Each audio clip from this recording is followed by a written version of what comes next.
Hello everyone, সবাই কেমন আছে? গত ভিডিওতে আমি বলছিলাম যে মুহাম্মদরে কেন ইহুদি বা খ্রিস্টানরা নবী হিসেবে মানে না, কারণ অ্যাব্রাহামিক কমপ্লেন্ট যেটা আছে সেটা হলো ইসাকের সাথে, ইসমাইলের সাথে না। মুহাম্মদ ইসাকের বংশের কেউ না। তো এখন প্রশ্ন হলো যে কোরআন কি এই আব্রাহামিক কভনেন্টটাকে সমর্থন করে? তো সেটা বোঝার জন্য আমরা বাইবেল এবং কোরআন দুইটা পাশাপাশি কম্পেয়ার করে মিলিয়ে দেখব যে কোরআন কি আব্রাহামিক কভনেন্টের পক্ষে আছে নাকি নাই। তো আসুন আমরা বাইবেল এবং কোরআনের কিছু আয়াত কম্পেয়ার করে দেখি, মিলিয়ে দেখি।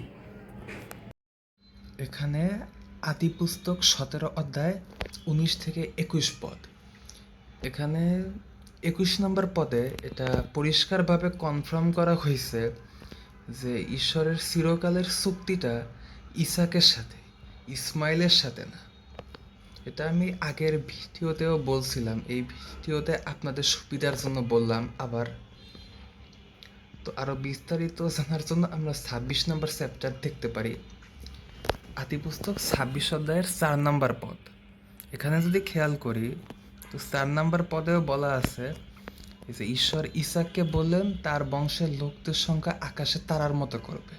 তো ইহুদিরাও তো ইসাকের বংশধর, আর এই সব দেশ ইহুদিদেরকেই দিবে আর কি, ইসাকের বংশধরদের।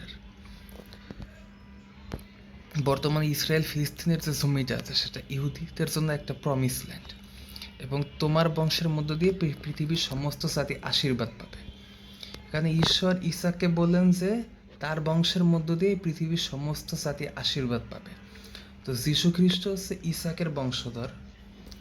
এই চুক্তিটা পরে পরিবর্তন করে জ্যাকবের সাথে করা হয়। এটার ব্যাখ্যা 28 নম্বর চ্যাপ্টারে আছে। আদি পুস্তক 28 নম্বর চ্যাপ্টারে 13 নম্বর পদ।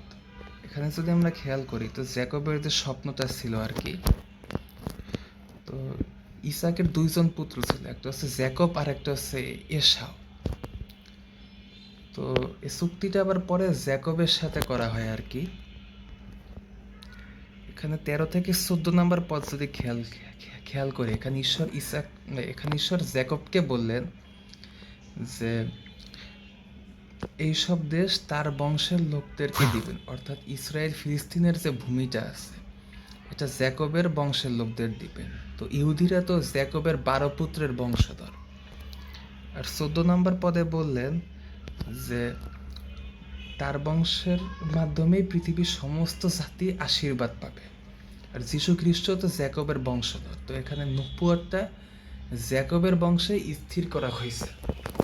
এজন্য কোরআনে যত নবী আছে মোহাম্মদ ছাড়া, ইব্রাহিমের পরে যতগুলা নবী আসছে সবাই এই বনি ইসরায়েল জাতির মধ্যে থেকে আসছে আর কি। তো জ্যাকবের আরেক নাম ইসরায়েল, আর তার বংশ হচ্ছে বনি ইসরায়েল।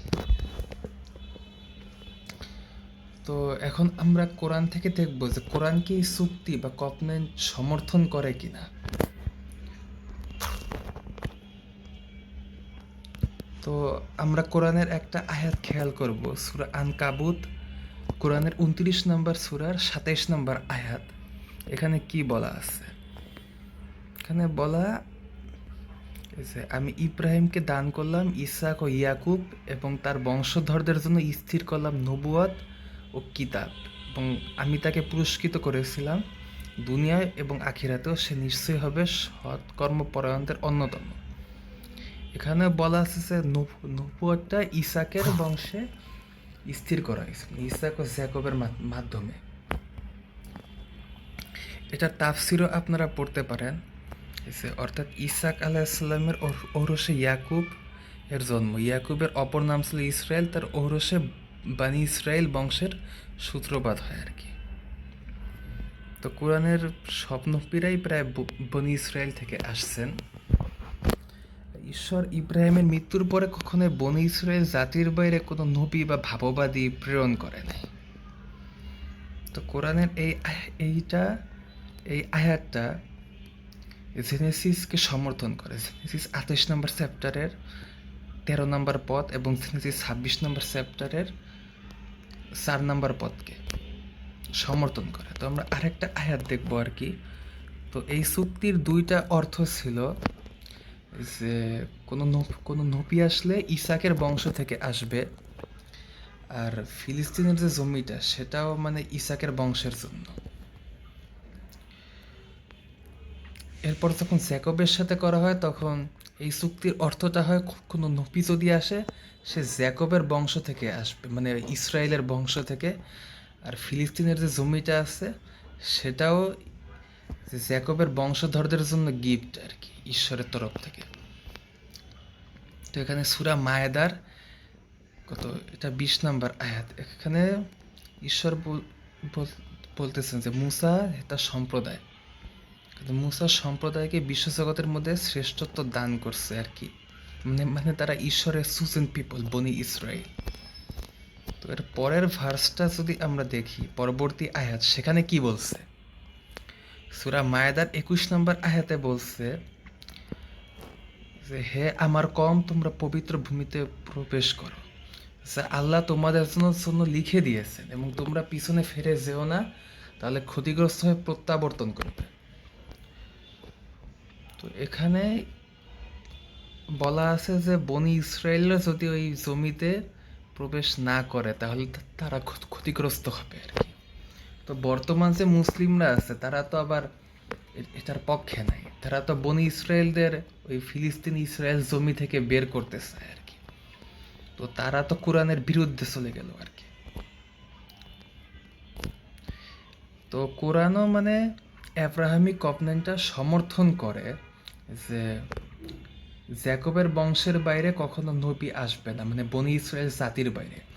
আর ইসরায়েল ফিলিস্তিনের জমিটা এই যে বনি ইসরায়েল জাতির জন্য একটা গিফট বা প্রমিস ল্যান্ড ঈশ্বরের পক্ষ থেকে, এটা কোরআনেও উল্লেখ আছে, মানে কোরআনের 2টা আয়াত সমর্থন করে।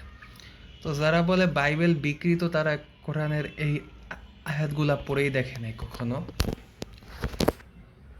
তো আমরা আরেকটা আয়াত খেয়াল করব, সূরা বাকারার 122 নম্বর, কোরআনের 2 নম্বর সূরার 122 নম্বর আয়াত।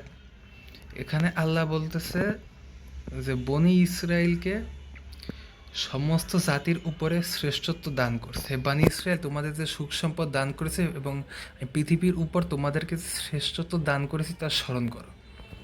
তো কোরআন ও বাইবেল অনুসারে ইহুদিরা ছিল ঈশ্বরের সুজেন পিপল, মানে নির্বাচিত জাতি আর কি, গডস সুজেন পিপল। তো বাইবেল বিকৃত বলার আগে তারা কোরআনের এই ভার্সগুলা কখনো পড়েই দেখে নাই। তো কোরআন আর বাইবেল দুইটাই পাশাপাশি কম্পেয়ার করে বোঝা গেল যে কোরআনও অ্যাব্রাহামিক কভনেন্টকে সমর্থন করে। তো কোরআনে কথা বলা নাই যে আল্লাহ ইসমাইলের বংশের নবুয়তকে স্থির করছে, আল্লাহ বলছে ইসাক ও ইয়াকুবের বংশের নবুয়তকে স্থির করছে, ইসমাইলের বংশে না। এবং কোরআনের সূরা মায়েদাতেও বলা আছে, সূরা মায়েদার 21 নম্বরে, যে যে ফিলিস্তিনের যে জমিটা আছে ইসরায়েল ফিলিস্তিনের, সেটাও বনি ইসরায়েল জাতির জমি, সেটাও অ্যাব্রাহামিক কভনেন্টের অংশ। তো কোরআন নিজেই তো মুসলিমদের পক্ষে নাই, কোরআন ফিলিস্তিনেরও পক্ষে নাই এবং মুহাম্মদের নবুয়তের দাবির পক্ষেও নাই।